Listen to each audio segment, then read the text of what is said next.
আসসালামু আলাইকুম everyone, welcome back to my channel. আজকে আমি আপনাদের সঙ্গে শেয়ার করব টমেটো এবং ডিম দিয়ে মজাদার ব্রেকফাস্টের রেসিপি।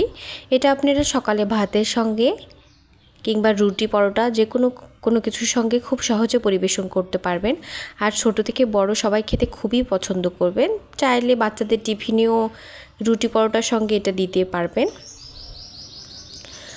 আর এই নাস্তাটি বানানো খুবই সহজ আর খুবই ঝটপট তৈরি করা যায়। আর এখনও যারা আমার চ্যানেলটি সাবস্ক্রাইব করেননি তাদের জন্য সাবস্ক্রাইব করা অনুরোধ রইল।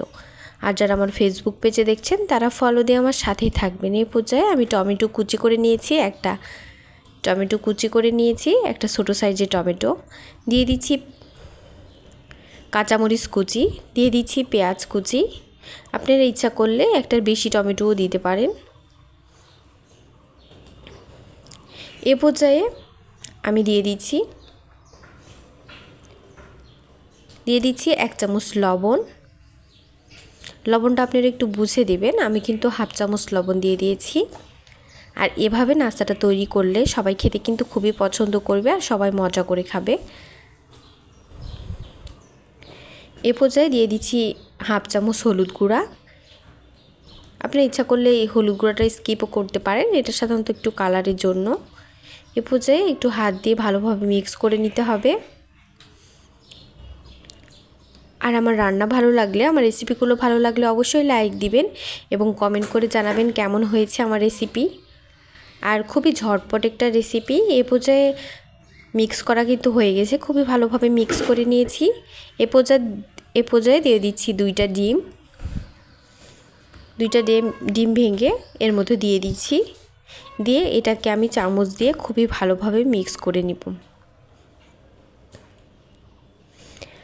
আর এরকম ঝটপট রেসিপি পেতে অবশ্যই আমার চ্যানেলটি সাবস্ক্রাইব করবেন এবং পাশে থাকা বেল আইকন ক্লিক করবেন। এ পর্যায়ে আমি দিয়ে দিচ্ছি 1/2 চামচের মতো জিরা গুঁড়া দিয়ে আমি চামচ দিয়ে খুব ভালোভাবে এটাকে টমেটো পেঁয়াজ মরিচের সঙ্গে খুবই ভালোভাবে মিক্স করে নিচ্ছি। আর এইভাবে মামলেট করলে কিন্তু খুবই টেস্টি হয়। আর এটা একটি হেলদি রেসিপি সকালে ব্রেকফাস্টের জন্য, কারণ বাচ্চাদের জন্য তো আরও বেশি। বাচ্চারা কিন্তু শুধু টমেটো খেতে চায় না, কিংবা ডিমটা শুধু পোচ করে দিলেও খেতে চায় না, কিন্তু এভাবে যদি দেন তাহলে অবশ্যই বাচ্চারাও খেতে পছন্দ করবে।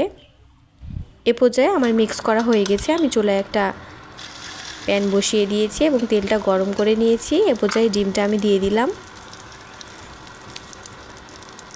ডিম দিয়ে আমি কিন্তু উল্টে পাল্টে এটাকে সিম্পলভাবে, যেরকমভাবে আমরা সাধারণত মামলেটটা করে নিই সেরকমভাবে কিন্তু করে নিব।